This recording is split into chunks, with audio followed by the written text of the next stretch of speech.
again, I don't want to fight anyone. I don't want to argue with anyone because at the end of the day, we are all Americans and we all want what's best for this country. I hope. Okay, I know today Democrats are going to be looking for someone to blame. Let me be the first to tell you it's not just one thing. I personally feel like Donald Trump speaks to people's grievances better than Democrats do. I know people are going to talk about misinformation and the dumbing down of society. I understand all of that, but you don't have to be intelligent to know you can't pay your bills. You don't have to be intelligent to know you can't afford groceries. People will forget what you did, they will forget what you said, but they will never forget how you made them feel. And to millions of Americans, tens of millions of Americans, they simply felt financially better when Trump was in office. I don't think it's fair to just chalk up, Trump winning to racism, sexism, homophobia, anti-Semitism. Yes, he tapped into all of the worst things America has ever had to offer. And there are a lot of people who agree with his rhetoric and voted for him because of those reasons. But I truly believe most people voted for him because they want more money in their pocket and they want to feel safe. Look, I know the economy does better under Democrat presidents, but Democrats haven't been able to make the American people believe that.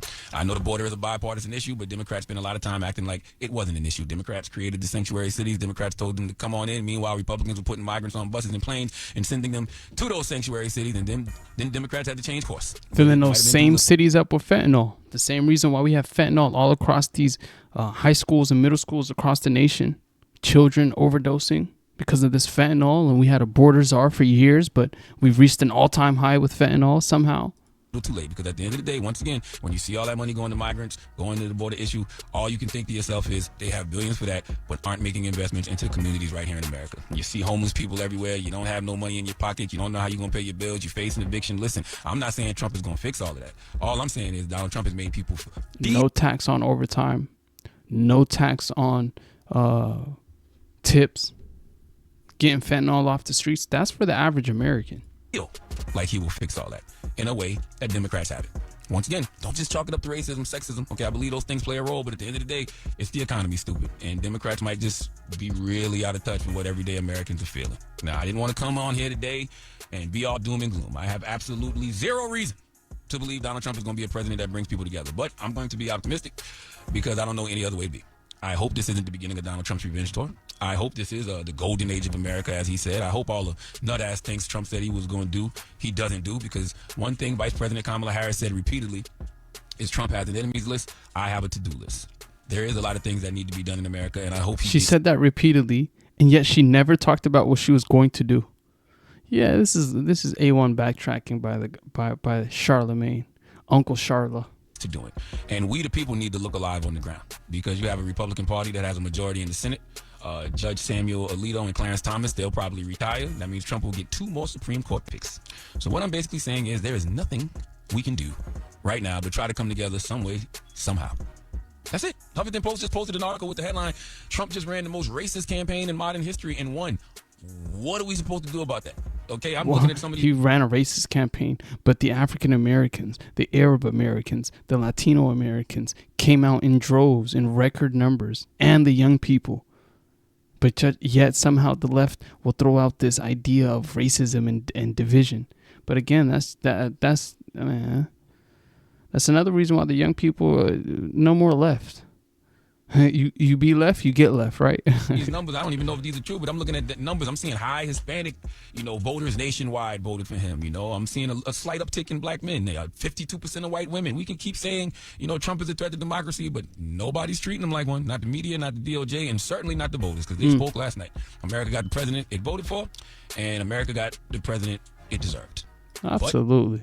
Absolutely. Hey, I know it hurt Charlamagne to say that, but it's the truth. Now I'm simply asking, how can we all coexist civilly? That's what I'm thinking about today. That's what I'm thinking about right now. People are hitting me saying things like, we about to live in a world that looks like our grandparents' world or worse. People are saying this is going to be Jim Crow 2.0. I don't know, but I don't think that's what any of us want, right? What do y'all think? It might be too much to process right now. It is early in the morning, okay? This is all just hitting us. So if you want to get back to this later, I'm fine with that. But I just want us to start thinking about it, because it's going to be a lot of work. But I know God is the best author and finisher. And I don't know what God is trying to tell us. You're right about one thing. Right now, I don't know what story God is writing, but I'm listening. Please just hit the hee-haw.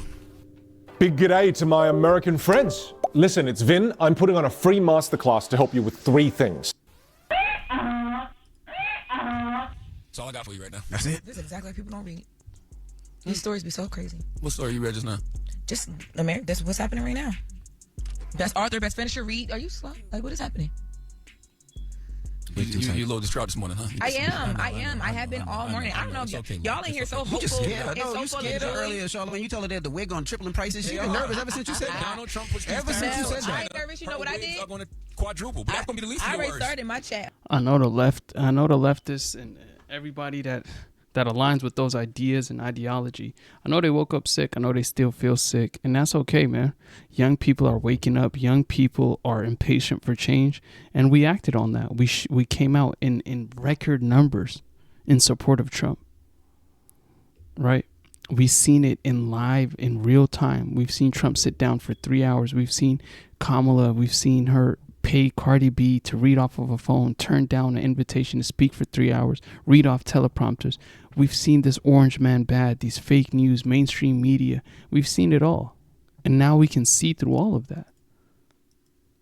About my suppressors, I ain't worried. But that's going to be the least. Hair under here is Trust good, me when I baby. tell you, that's going to be the least of your worries. But that's why I'm scared. But I'm hoping it's not. Am I wrong for wanting to be optimistic? No, we should Am be I optimistic. wrong We got 4 for years. hoping We should. No, we might have forever. Let's talk about that. Forever, because he said we're not going to be able to vote again. That don't scare me. He said there's no more elections after this one. Oh my God. Trump 2024, baby. Big 4-7.